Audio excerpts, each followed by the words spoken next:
I'm no tech genius, but I knew if I wanted my business to crush it, I needed a website now. Thankfully, Bluehost made it easy. I customized, optimized, and monetized everything exactly how I wanted with AI. In minutes, my site was up. I couldn't believe it. The search engine tools even helped me get more site visitors. Whatever your passion project is, you can set it up with Bluehost. With their 30-day money-back guarantee, what have you got to lose? Head to bluehost.com to start now.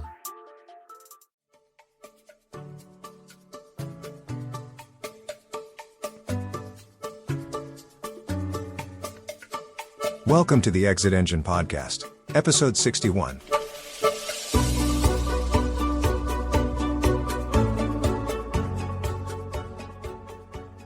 Welcome to the Exit Engine Podcast. My name is John Kniff, and I'm here with my business partner, Joe Stapleton. Hey, John. Good morning, man. Today, we have Brian Vogel.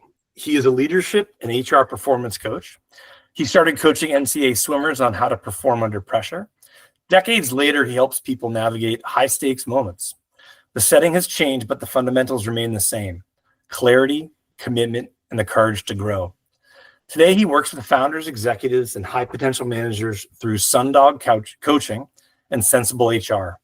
Whether you're stepping into your first leadership role or leading through complexity, Brian helps you communicate with impact and lead with intention. No fluff, no jargon, just honest conversations and practical strategies. Welcome, Brian. Pleasure to be here. Thank you. Brian, I'm really excited to have you today because this is one area that we have been lacking in focus, and that is the human part of all this business stuff that we talk about all the time, which is obviously the human beings, right? Right.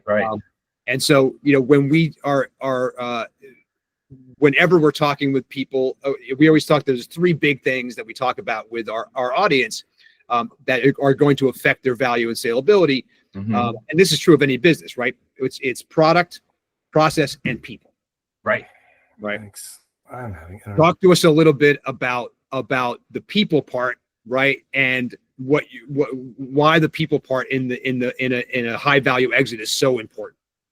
Well, I'm stepping back just in people in general. I always tell founders, owners, and leaders I coach that really, if you think about results are nothing more than aggregated behaviors.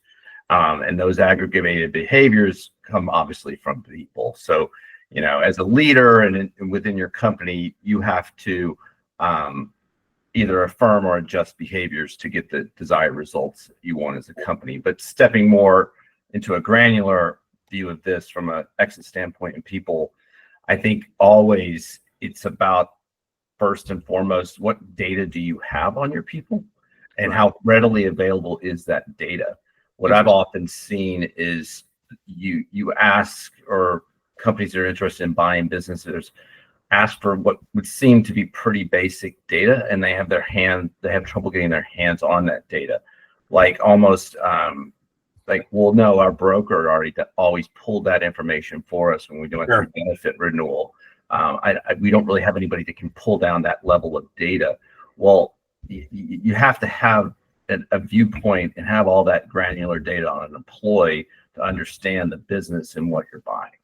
That's an excellent point. Really, really excellent. And I think that's what, again, from an HR standpoint, people are not thinking about the benefits package that you offer, right? The things that you're doing to, all the incentives that all those things, right? That you've been doing it like this for this kind of time are potentially now going to change because you are being absorbed into, right? Mm-hmm. Potentially another larger company. They've got their own stuff. Your benefits and things like that might be going away because you're going to bring in this else. But more importantly, it's about like you said, it's about the employees themselves, because guys, I hate to break it to you, but a buyer is going to examine every single employment contract. They're going to look at every single, They're going to look at every single employee, at least on the surface level, about what they do and how much they make and where they are engaged and all that stuff, right, John? They're going to interview the people that are key. If you start mentioning Wendy or Paula or Marjorie or whoever it is, and that they're doing something that is critical to the business, that buyer is going to want to interview them and talk to them. So, you need to know about those people, and you need to make sure that they know that they're going to be part of this deal, whether they like it or not.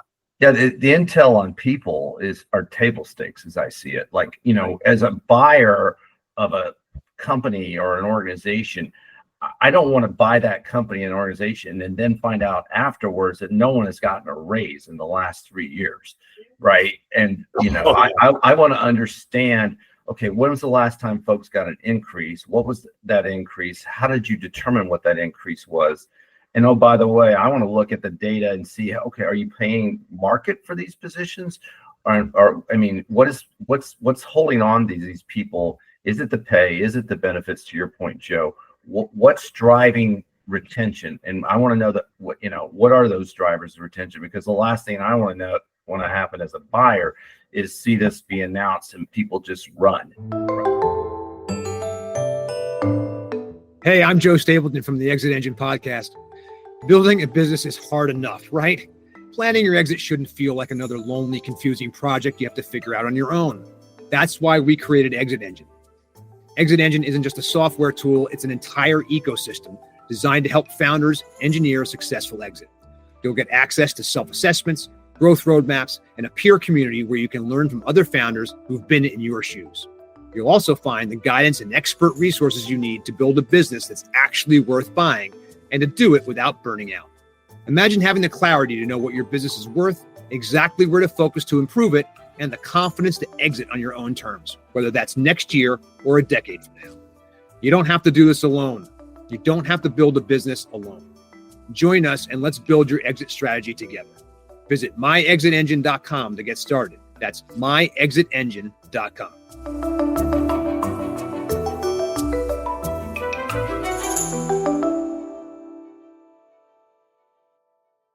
Right? Because again, the business is the people, right? In the end.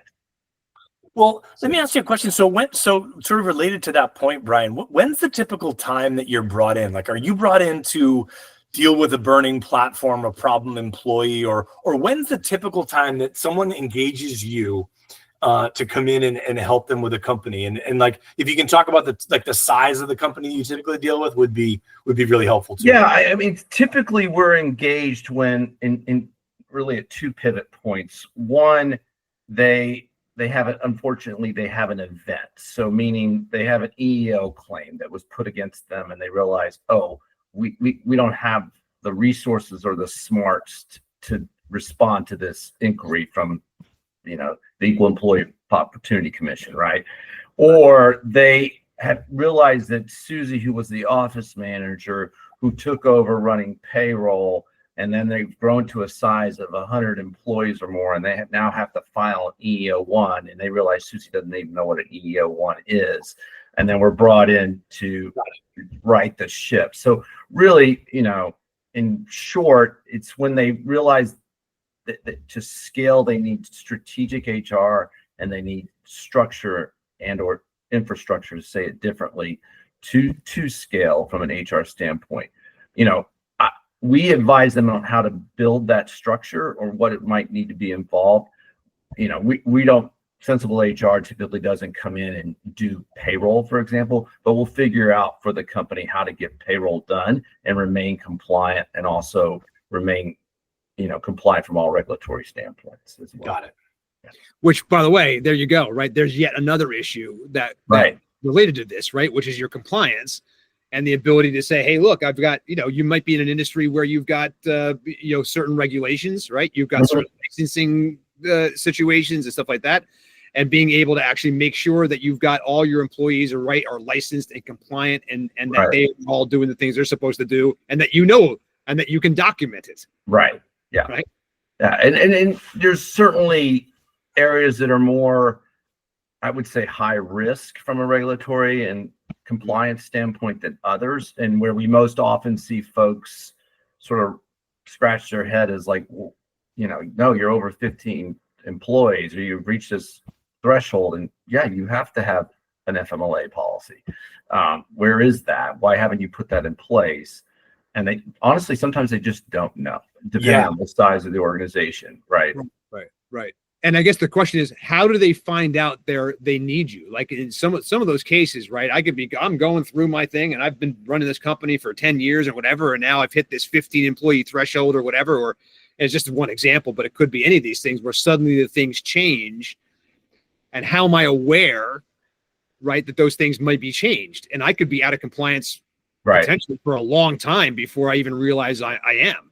So, I mean, more often than not, it's a triggering event from an agency, and they realize the ship needs to be put in the right direction, and to stay afloat and remain compliant. And, I always approach and from an HR standpoint I'm here to drive your business forward. I want to lead with yes, but at the same time, I'm not going to let you do anything unethical or illegal.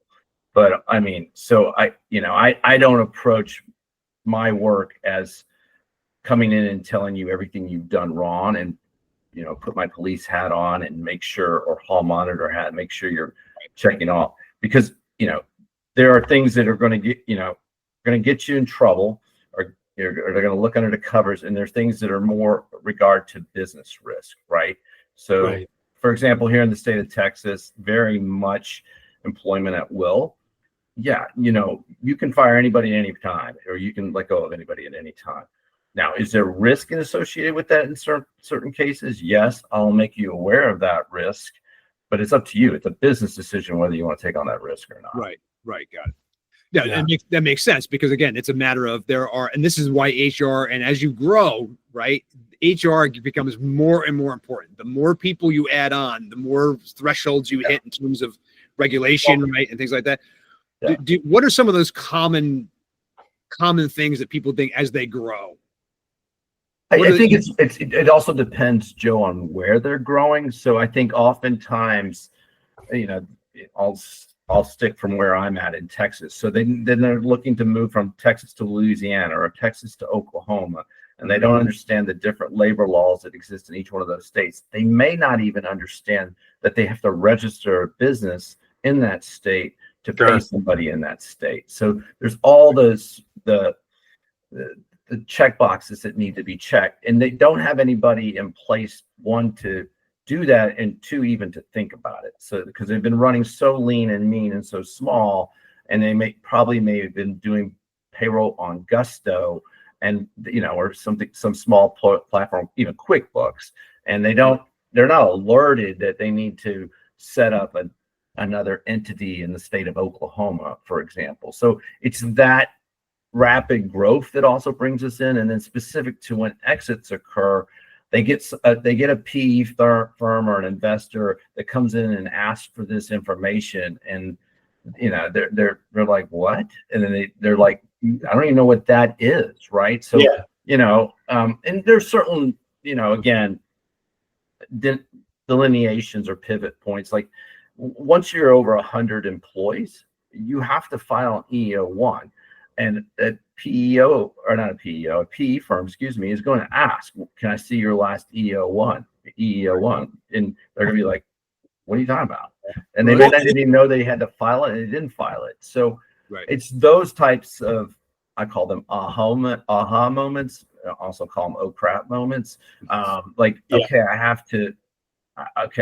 to get somebody who knows more about human resources, because the unfortunate truth is until they reach a size or they have what I would call a trigger moment, it's the last thing they think they need. Yeah. Right? Well, yeah. And it's so funny that like a lot of those questions and like a lot of the questions that PE firms and buyers say to small companies, they want to do it on a conference call as opposed to like an email, because they want to see the reaction. Sure. Right. Like, right. Yeah. They want to see the reaction. Like if someone asked us if we filed our EEO-1, I know my reaction. I'm not a very good poker player. I'd be like, what? And because it's almost like not table stakes, but it's like the PE firm wants to see and sort of wants the startup to demonstrate that they know that this is something that they have to do, as opposed to something like the form is less important than the reaction. Like, oh, well, we're only at 97 employees and we don't have to file that yet, or whatever it happens to be. They're aware of those sort of threshold regulations and challenges. So it's fun. Sure, for sure. And that's just one example. There's numerous examples that we could point to. And I assume too that now in this day and age, true with remote work, right? It's even more complicated sometimes, right? Because it's a matter of where are my employees living? They may not be living in the state in which I'm doing business, right? That presents a whole other level potentially of challenge and stuff too, especially if employees are all over. And it even goes beyond the state level. So, for example, I had a client who decided to let employees work remotely from the city of Chicago. Well, the city of Chicago has its own sick pay regulations. So, and of course, they're a company who has unlimited PTO, and they're like, well, shouldn't we be fine? And we're like, no, you're going to have to start tracking sick time separately, because according to Chicago law, if this person leaves you, you're going to have to pay out so much sick time. And so it's not, they're not purposely doing anything wrong. They just, they don't know what they don't know, and they don't know what questions to ask. Right. And then, but the PE firm or the buyer knows what questions to ask. And they're like, well, so you don't want to get caught off guard. So, we get brought in where too often it's late in the game. It's the fourth quarter. Right? Yeah. And we have to do a bit of scrambling, but that's our business, and we're used to that. So. And it's not to cut you off, but this is worth noting, right, for everybody, that the idea is that, again, this HR stuff, right, and anything that goes on where you are potentially even thinking, right, about one day trying to transfer this business, right, you got to pick up the phone and you got to call somebody and you got to get some advice. Okay. Yeah. Do not assume, okay, anything on any level when it comes to this stuff. And we're talking about exit planning being the thing that people don't, think about until it's too late, until it's the fourth, the end of the fourth quarter. But if you're not thinking about your HR growth, right, and the way in which you grow the business and how it relates to the people that are in it and all that stuff, and understand, again, not that you per se as the owner have to know every single rule and regulation, but what you have to do is to be able to have the people in there and have the ways of being able to understand what that information is. To your point, what is it that I don't know about this? And then we haven't even talked yet about the strategic HR growth. Sure. Yeah. And just to share one more aha moment as an example, and more often than not, a company who's, been crushing it, maybe they'll only have 25, maybe 50 employees. And then, they're going through the due diligence item, the PE firm or the buyer, and they're like, so talk to me about FLSA and your exempt and non-exempt employees. And they're like, well, what? And we're like, and they don't understand what exempt and non-exempt employees are. And then you define that as hourly and salary. And they're like, well, when they're just all straight salary. And then, well, when is the last time you did an FLSA audit? And they don't know what that is.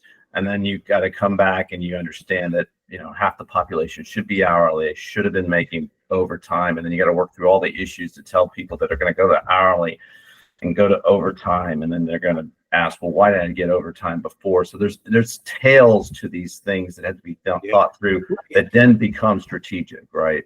Right. There's like a lot, like there's a place where you recommend changes, and the changes are to comply with some type of regulation. Correct. That change opens up like a Pandora's box of, like you were saying, of, well, if we do this, then we have to do X, Y, and Z and restate things over the last couple of years. Yeah. It's why people get so frustrated with the regulations of things and the compliance and the whole thing, right? They'll blame the HR guy, right? Well, and then well, we were just fine before you came in, right? Because ignorance is bliss, right? And so exactly. And but there was a risk that you may not have been aware of, but the buyer is not going to inherit that risk. They're going to want that straightened through, or a plan to straighten it out before they make that purchase. And they're also going to want to know who's going to do it, right? Yeah.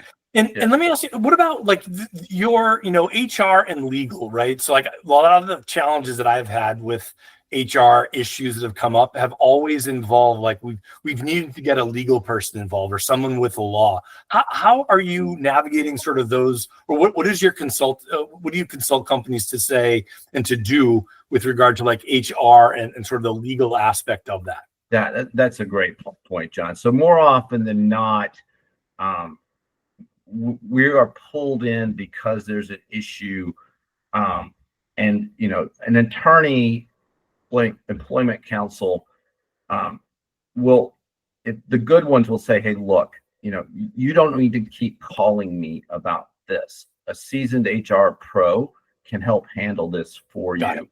So, we tend to, when we come in, we'll have employment counsel, and we'll reach out to them when we need to.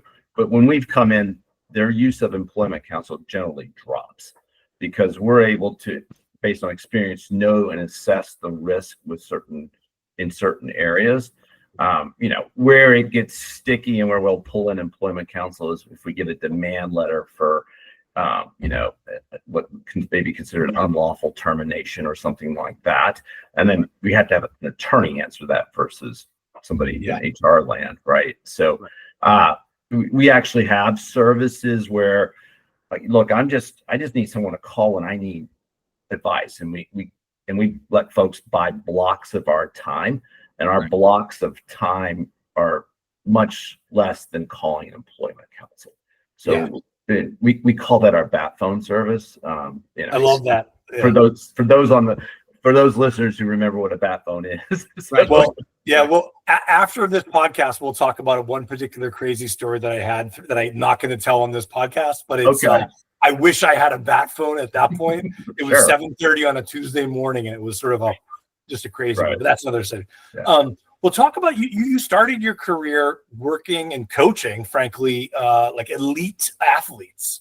So how does that, like, elite athlete coaching relate to dealing with, high-powered founders who are go, and what are the commonalities between those two audiences? Yeah, I think an elite athlete who has always seen success, it's really about that success being challenged, or knowing it's going to be challenged, and what frame of mind that they come into the competition with. So they may have gone the whole season swimming dual meets in the conference, and then they're going to get to championships or NCAAs, and they're going to face someone that they've never faced before, and they're going to be behind in the race after the fourth 100 or whatever it might be. I think the similarity is, okay, how do you handle being in a place where you have to come from behind, right? Yeah. And, in the case of folks that you're working with, they've probably never been questioned about their business. And they've always seen its success. And when they're challenged, they're not accustomed to be challenged.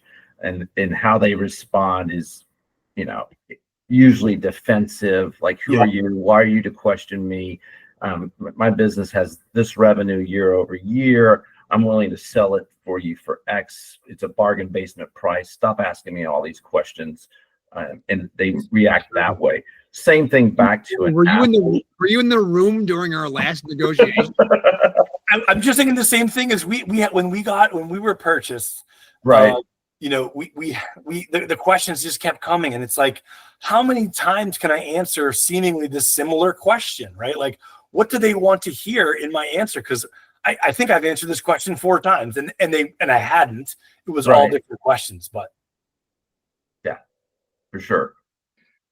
Yeah, I think again, we cut you off, but I think what you were talking about was, again, the notion of these founders and the whole thing having to even ask for help, right, is the first challenge, and getting them to be able to say, oh, and again, like you said, the reason that they start asking for help is that they suddenly realize, oh my God, I don't know what to do, right? Yeah. Or I didn't know about this, so now I'm scared, and now I'm reaching out because I need, obviously, for to take a look at it. And by the way, it's not much different from the way it works with us, Right. Is that, yeah. And it ties into also to the Sundog coaching part of my business and the leadership coaching I do. I focus on first-time managers and all the way up to the C-suite and executives. But the difference between working with the C-suite or the founder executive versus the first-time manager is, the first-time manager, I can start coaching right away, right? The founder or the C-suite executive, the first thing I got to do is get them to park their ego, right? Because because until they park their ego, they're not going to really listen, nor are they going to understand. And we all have warts and we all have blind spots, and so much of coaching is about self-awareness, right? But a founder and someone who's been uber successful and has a company that's someone's willing to buy, someone may have never ever pointed out their warts or their blind spots. Yeah. And also it's like with regard to business, like a lot of these founders, like most of these founders, I should say, are like the 1% of the 1%, right? They've succeeded. Sure. And they've driven the business, as you said, to millions and millions of dollars in revenue. And that's just their natural business sense. Where HR comes in is it's not intuitive a lot of cases, like the things they should do with an HR issue. It's based on a regulation. It may seem exactly the opposite of what they think that they should do in that case, like, right? The sort of reflexive action is, let's get rid of this person. Whereas that could open them up to like incredible amounts of risk. Yeah. And there's certainly this check the box elements of HR. And then there's the strategic, which you were speaking to earlier, Joe. And, the other thing that I've seen happen is you'll have, and it really doesn't really matter the size of the employee population or the organization. You'll have the firm come in or the buyer come in and so tell me about your succession plan. Okay, who do you feel is ready to step up after we buy your company and you're through your earnout? And they're like, they have no idea. They've never even thought about it. I call it the beer truck scenario. So you've never thought about what happens if you were to get hit by a beer truck, and they're like, no. And so, and the cascade effect of that is, so you've never done a talent review.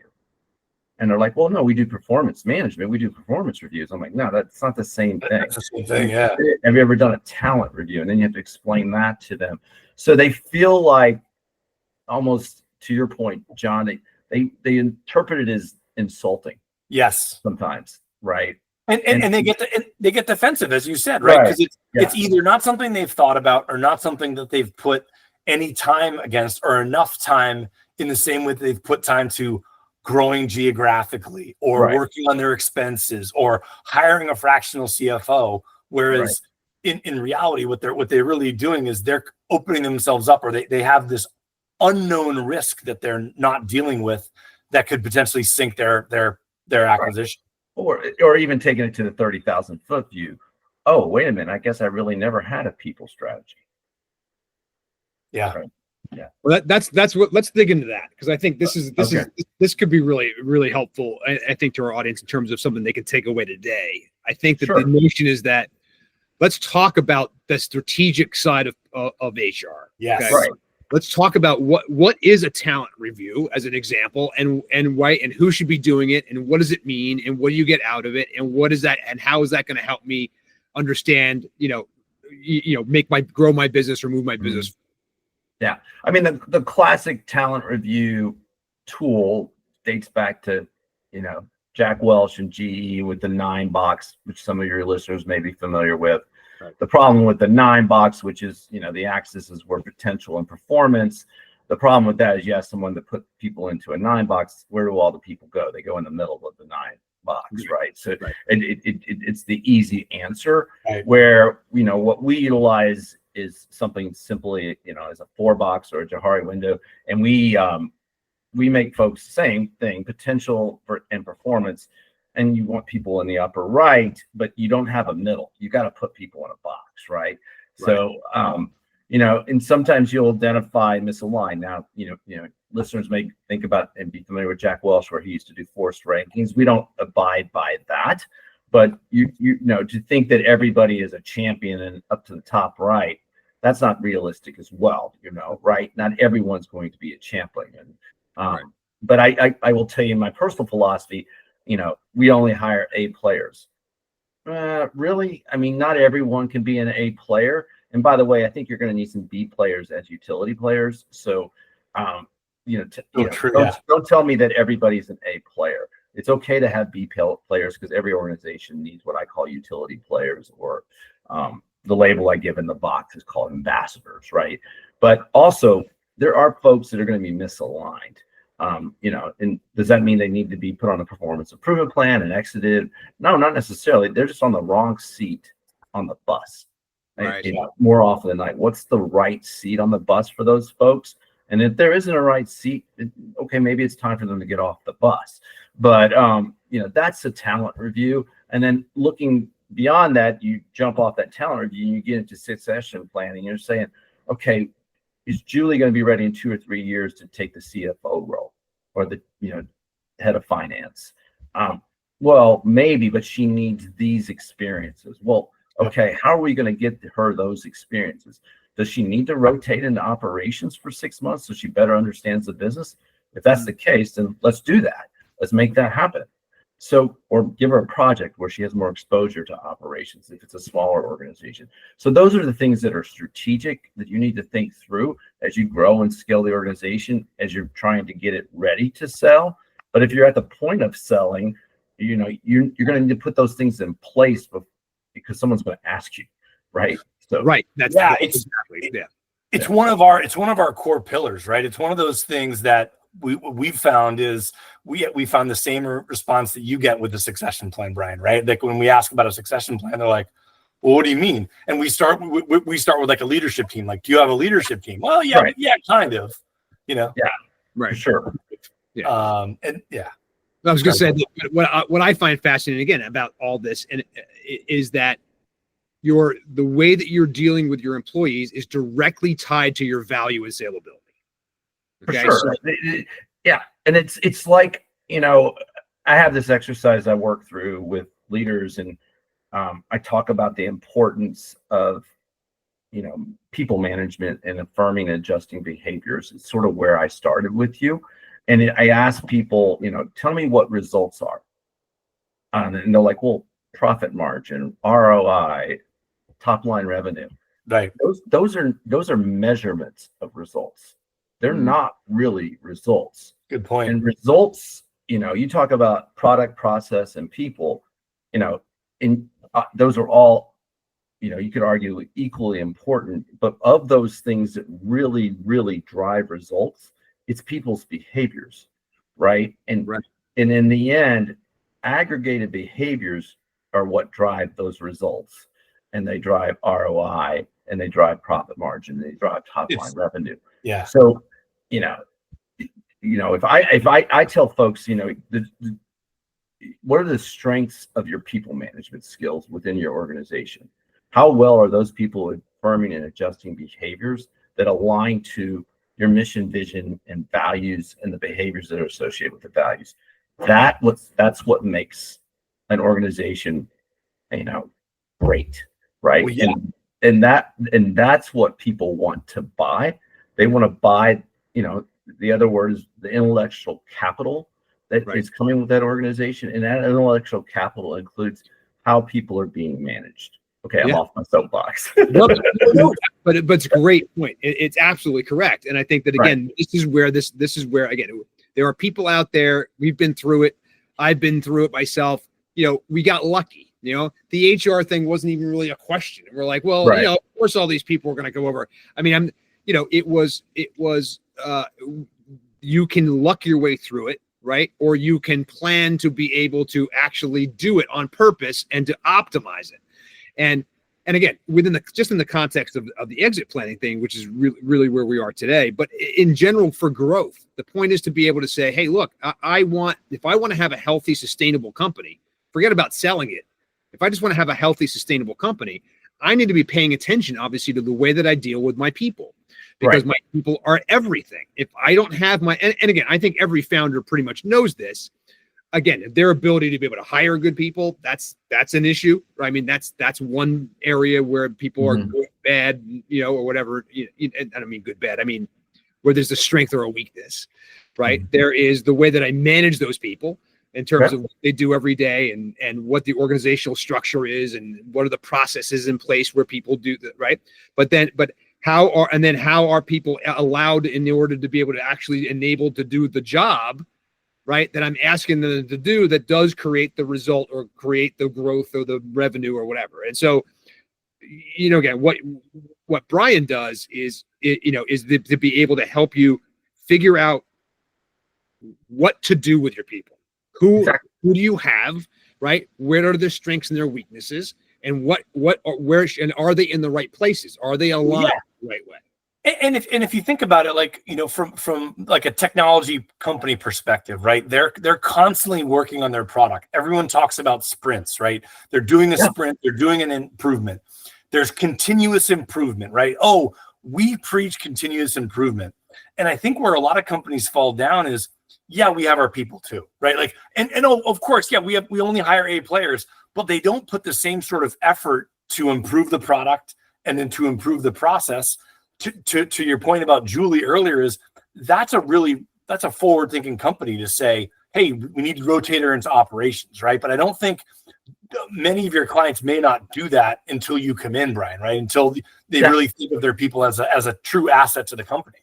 Right. And the other question that often from a strategic standpoint that we'll ask as we go in and do our sort of due diligence as we take on a client is we'll ask, so talk to me about how you're developing your people. Yeah. And they're like, well, they do this, and this, and they take on these projects. No, but how are you developing them from a career standpoint? So they're going to want to stay with your organization, and because retention is key, right? And again, what a buyer doesn't want when they buy a company is for people to exit. So along with this comes all the employee communications piece in regard to the sell and how you get folks not scared, but you get them excited about the next chapter for that company because they're going to have this infusion for growth, or they're going to have, and they don't just see it, they see it as a beginning, not a beginning of the end. Right. Well, and let's dig into that, just like we did about strategic HR, that retention piece, right? Because I think that's not forgotten, but it's not as emphasized enough. Like, people put a lot of effort into hiring people, right? Oh, it's going to take us X, Y, Z. We're going to have 9 interviews for people, or whatever it happens to be these days, for people going through to hire a person. But like, talk about ways that you help clients with, retention strategies and making sure that they retain the employees that they want to retain. Sure. I mean, most folks, it's the adage is true today as it was 10, 15, 20 years ago. People work for people, right? So if they're working for someone that is a good people manager and they like working for that person and they feel like they have developed under that person and have grown, they're not going to necessarily leave by a change in ownership, right? They're going to want to know, okay, I'm safe. My boss is safe. My manager's safe. I'm good, right? We'll see what happens. I'm not going to immediately start getting my resume together and start looking because ABC company is being sold to XYZ company. But, to create a stickiness factor, where we work is we really start with the basics.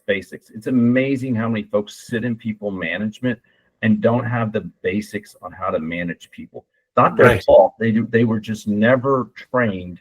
They never on how to be a people manager. If they were trained, it was by watching their former leader who was also never trained. So they have these bad habits. So for many folks, they're like, we'll sit down and like, okay, tell me about the one-on-ones you're having with your team.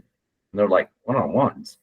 Or they don't know what they are. Or 2, they're like, well, yeah, I do them every couple of weeks, and we use Asana and we go through a project list, and they give me a status update. Well, no, that's not a one-on-one. It's just what you called it. It was a project status update meeting. Right. A one-on-one is really the team or the employees meeting, and and that's where I like to say, one-on-ones are the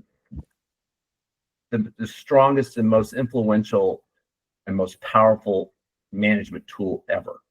And if you're not utilizing those, then you're missing the mark, right? Well, it's so true, because like, you find out about like the status meetings, you find out like which project is screwed up. Like, oh gosh, like, oh my gosh, the IT CRM system is project is screwed up. Shocker. right? But the one-on-one is where you find out about the person and about like the things that she's struggling with, or that she doesn't know how to tackle, or the problems that she's having in her work. And, Right. And as a manager, that's what you're paid to do.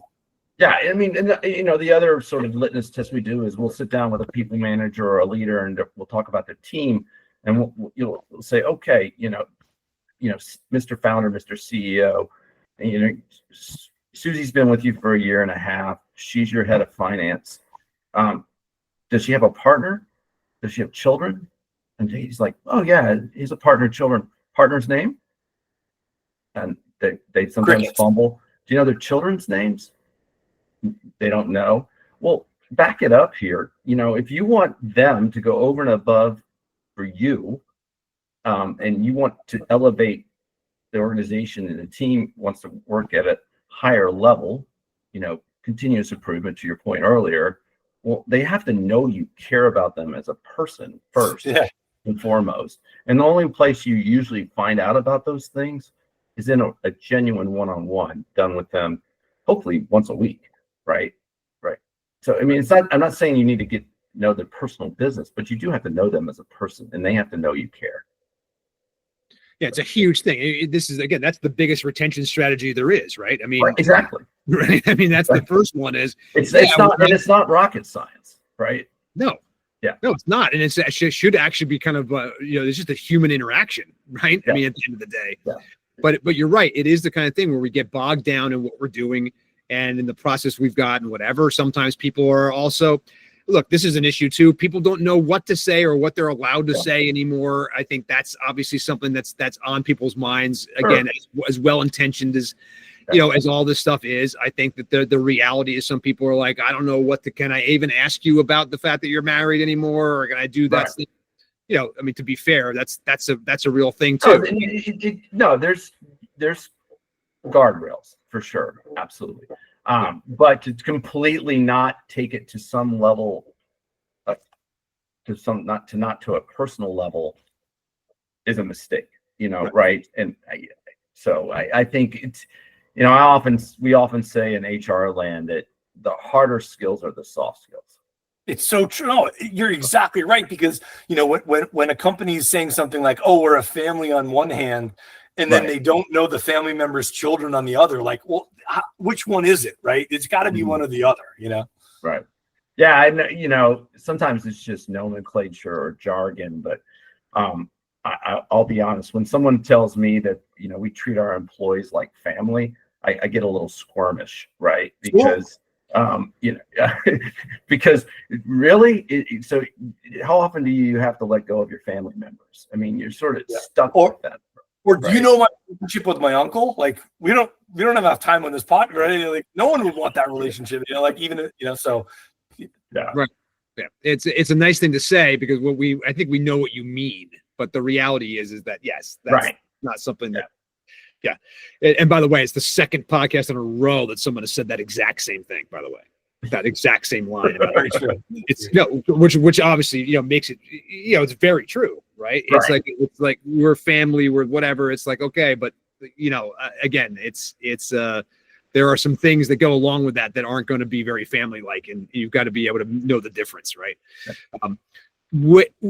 Again, back to the retention thing, because I think, again, this is a big thing. So we talked a little bit about, again, that one-on-one meeting being the most important meeting that you have on a regular basis with whoever you're managing, right? Exactly.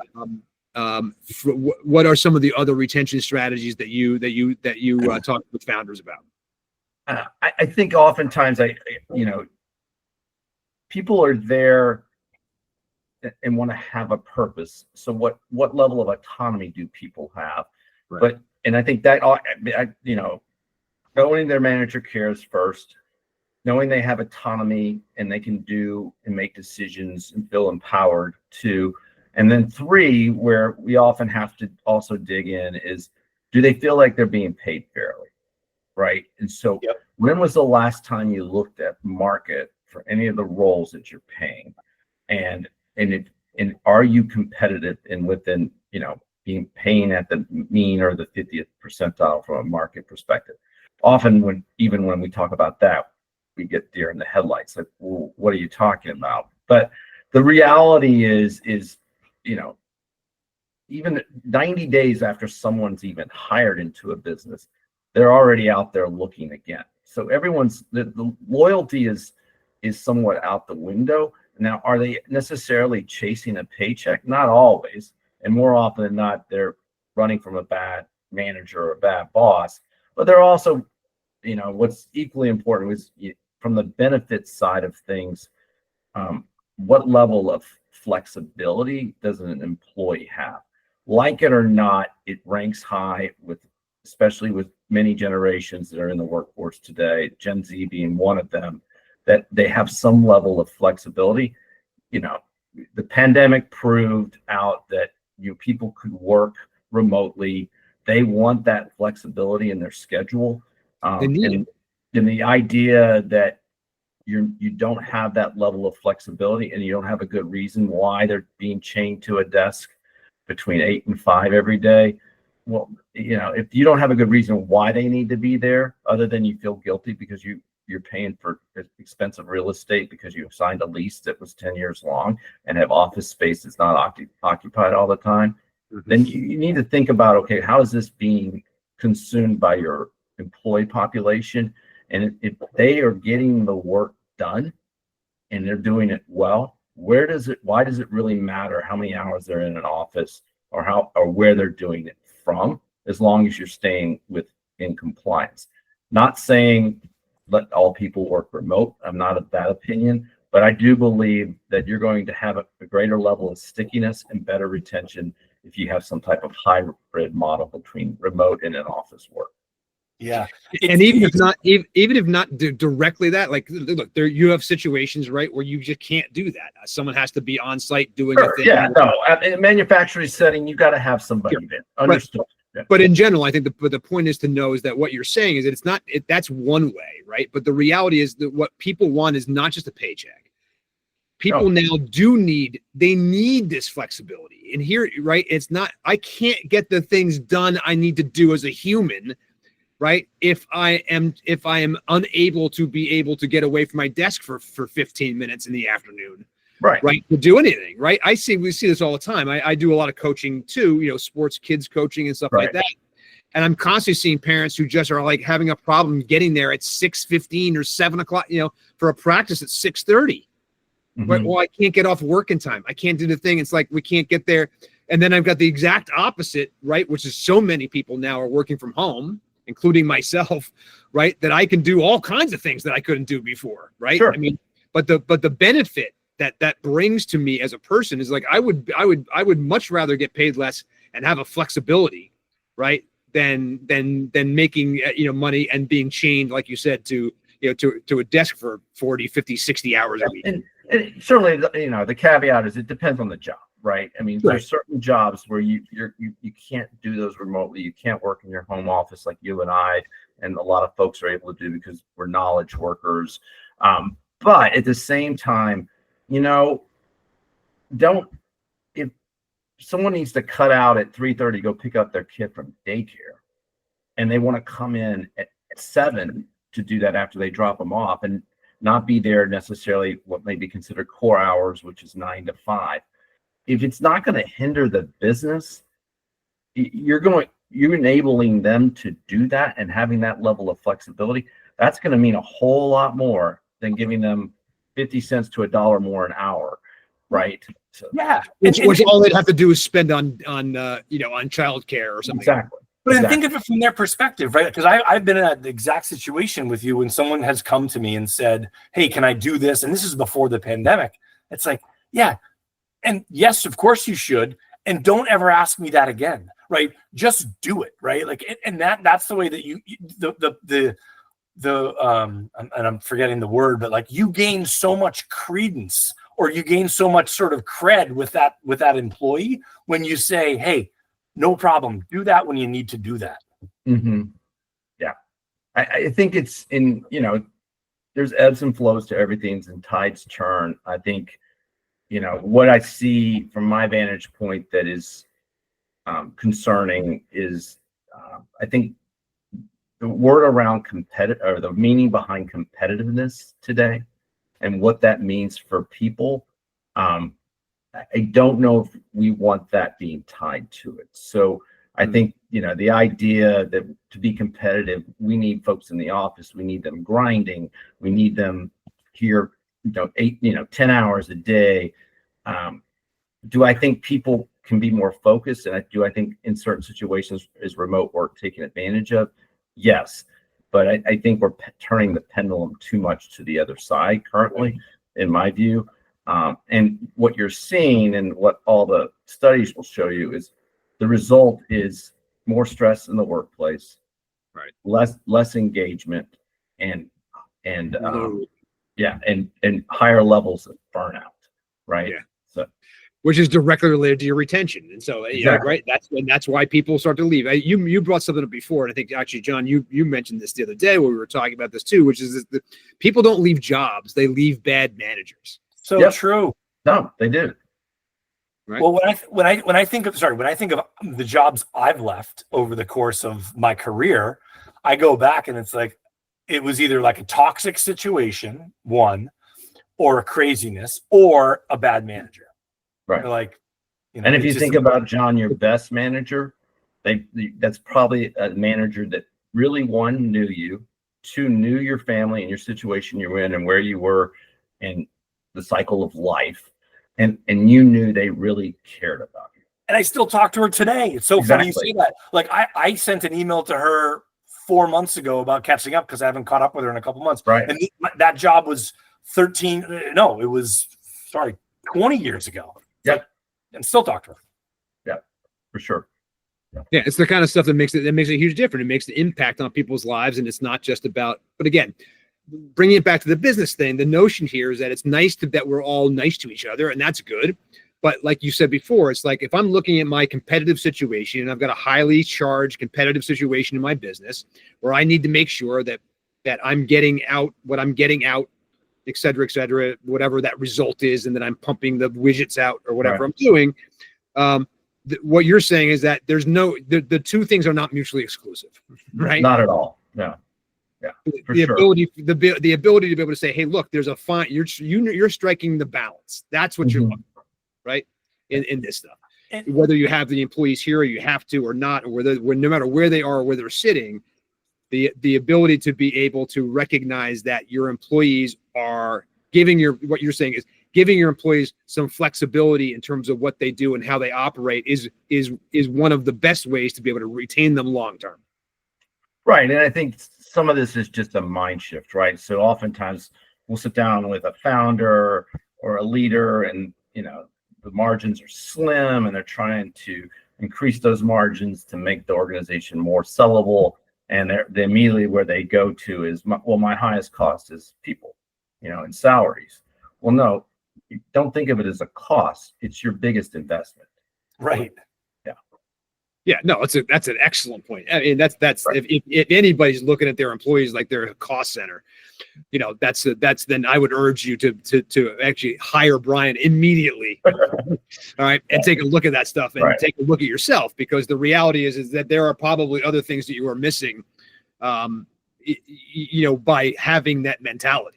Right. Mm-hmm. In other words, what we see all the time, the financials and the things that when we're looking at, remember what we're doing a lot of the time, the essence of what we do is putting people through due diligence before they go due diligence. Right. Sure. I mean, if you think about it in its kind of most basic, thing, what exit planning really is understanding where I am right now and where I want to be able to get to. And then I'm going to formulate a plan to be able to get there. And that plan is going to take a year or 2 or 3 or whatever, how much time I have. And I'm going to work that plan as much as I possibly can. And I'm going to bring people in to do the thing that I got to do to fix it or to raise it or to, or to solve that issue so that when a real plan comes along, they can see this stuff and it's all buttoned up. They're getting all the information they want. And it looks like a healthy company. And boy, this transaction is going to go really well. And I've just raised my multiple as a result because I got 4 or 5 different companies that want to buy me right now. Right. So that's the kind of the big picture. But the notion is that your people, the employees that you have that are actually making this stuff happen, are the biggest investment you make. More important than the equipment, more important than the office space for sure, more important than my subscription to, certainly more important than my subscription to whatever software thing I'm using, right? Right. Yep. So I mean, the bottom line is that if you are already at a point where you are looking at you're frustrated by the cost of labor, that's a problem. Yeah. then you've got a bigger problem. Right. And Brian, what are some things that we haven't talked about so far that like either come up in your business or you feel are important with regard to like the strategic stuff you're doing or the consulting you're doing that either we haven't addressed enough, or something that you want to mention that's sort of critical to the work that you do with your clients? I think, there's several areas. I think one I would highlight is the level of leadership within an organization. Because, what got you to where you are today is not necessarily going to get you to where you want to go tomorrow, right?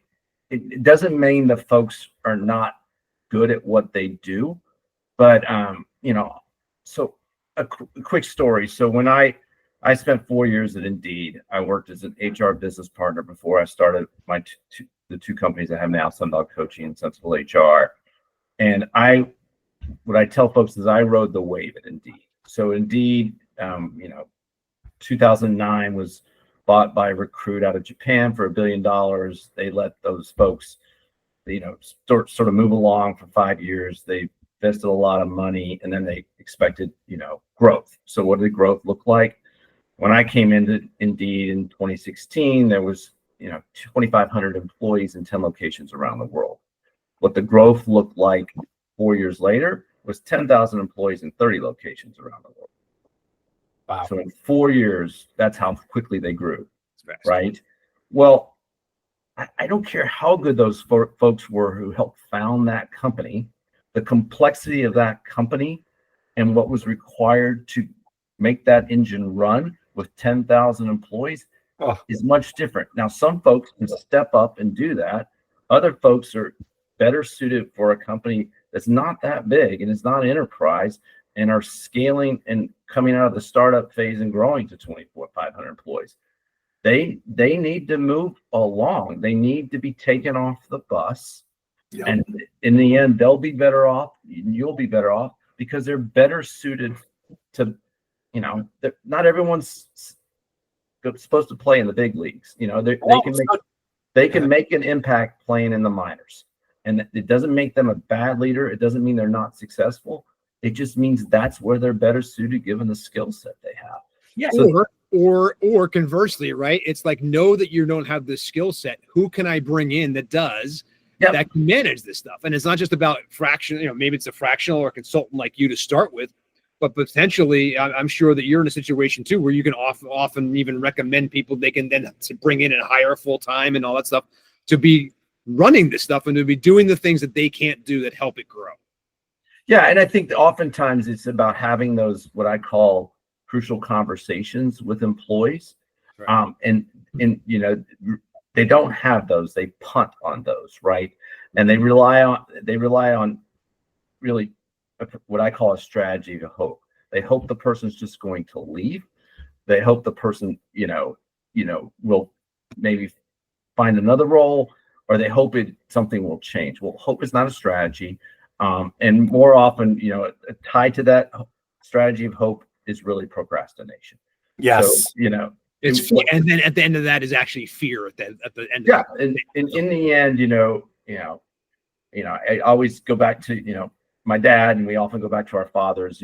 My dad was a very successful business person in my eyes. And I'm like, well, what's the one piece of advice you would give any business owner or executive and that's got a high level position?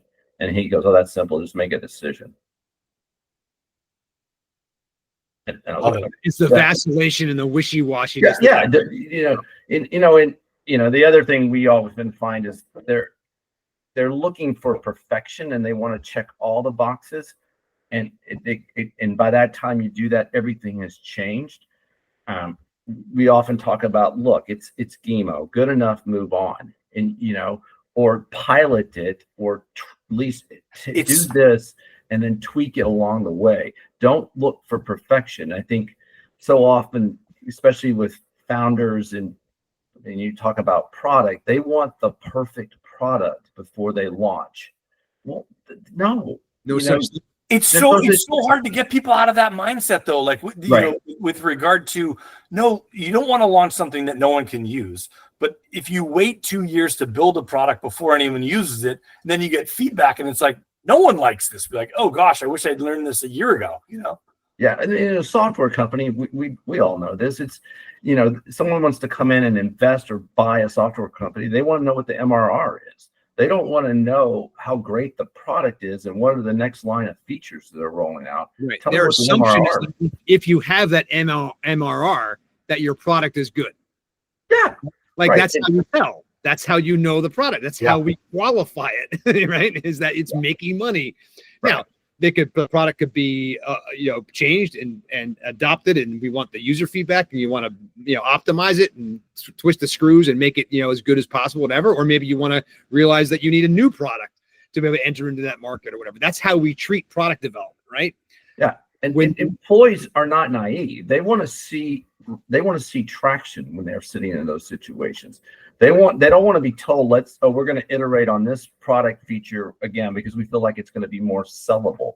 Well, no, go out and tell me that this piece is sellable, and then we'll add product features after we have customers, right? I think oftentimes founders get stuck, especially if I call them the mad scientist types, and get stuck on building the perfect, widget or product or software as a service. And no, you're better off, instead of investing those dollars, go invest in marketing. Go out and find someone who was willing to be a beta customer and willing to go along for the ride with you. And you add features based on their input, not what you think is what the product features. But the same thing is true, right, Brian? I mean, just to bring this back to specifically to HR, the notion of how I'm looking at the growth of my business and the value or the growth of my employees that go along with it, because it's not right. It isn't just a situation where we talk about human resources and we talk about in some cases, I think people think of as human beings as commodities. Right. Yeah. It's kind of like, well, that and look, let's face it, there are businesses, right, where you could plug one person in for another and whatever, and right, there wouldn't be much difference, right? I mean, that's the truth. But at the end of the day, if you've got 5 people with this personality working in the whole thing, that would be really great in some other situation, but are now in a situation where that creates conflict, right? Something like that, or the ability to be able to get people that will, like that person, that fictional person we were talking about, who's like, are they really going to be able to work this out? Are we going to sit here and hope that they get better, right? Or are we going to have to actually commit some training, right? Do I have to put more money into training these people and getting them to a level and things like that? Those are all things that, and I'd rather train people ahead, right, than be constantly spending money trying to find new people to fill in that require to be re-onboarded and retrained in what we do and how we do it. That's the expensive part. Right. And, it's a great point, Joe. And, you talked about people, process, and product. And I will tell you that an hour invested in people versus process versus product will have a much higher return than that same hour invested in product or process. Yeah. So I think the message I would leave listeners with is, when you're thinking about investments in your business, think about how you will invest more and better in your people. Well, Brian, thank you so much for joining us today. We really appreciate it. My pleasure. How can when people want to get in touch with you, what's the best place that where can they get in touch with you? Yeah, I'm on LinkedIn. So Brian M. Vogel. There's a lot of Brian Vogels out there, but M is my middle name. Or Matthew. So Brian M. Vogel. You can also go to my 2 websites, sundogcoaching.com or sensiblehr.com. Great. Excellent. Brian, thanks so much for being on the Exit Engine podcast today. We really appreciate it. John, we're going to do more talking about the HR side of things, because I think, again, we have always said, right, that the again, we people, product, process, but people are all a business really is at the end of the day, right, is a bunch of human beings, right, working together, trying to row in the same direction to accomplish a goal. That's it. It's like any team and anything and any group of people together, right? Optimizing that team through HR, right? Optimizing it through in a proactive way, understanding your compliance, understanding your risk around those employees and how they work and all that stuff is as important a part, right? As delving into the details of your product, or working on some kind of system or process in the background that basically helps you write profitability, right? They are, as Brian said, it's $1 of investment in each of those three things is going to be a greater return if you invest it in the people than it is in anything else. Well said. Absolutely. Yeah. Brian, thanks again for being here. We really appreciate you, and looking forward to doing some more, guys. Brian will be around, with us, hopefully, moving down the line here. As you know, with all of our advisory partners, the people that are on this podcast, we stay very close to them. We will work with Brian to see what we can bring you guys next. In the meantime, we're asking everybody right now to go to myexitengine.com. We're going to ask you for your email address. That's it. Why do we want their email address, John? Because we are launching a community, and we want to let you know when that community launches. So again, as Joe mentioned, www.myexitengine.com. We will ask you simply for your email address. It takes about 2 seconds, and then we will let you know when our community launches. Exactly right. That's what we're using this for. No other reason. We're going to get you in. We're going to talk to you about when this community launches. There's going to be lots of other information coming down about this too. So please, stay tuned here. Again, find me, Joe Stapleton, JO at myexitengine.com. That's John Caniff, John, JOHN at myexitengine.com. And of course, find us on LinkedIn, our YouTube channel. We're putting a lot of work behind the YouTube channel. So if you want to look for content like this, short form stuff, long form stuff, the entire podcast in its entirety, both in audio and in video, all the webinars that we do, all the content, all the advisory partners that we talk with, the whole thing, it's all there at YouTube, and that is the youtube.com/Exit Engine Community. You can find us there as well. So go check it out, subscribe, share with a business owner you love, all that great stuff. John, thanks again for being my partner. Really appreciate you. Brian Vogel, thank you again so much for being here with us today, and we're looking forward to seeing you again really soon. My pleasure. Thanks, guys.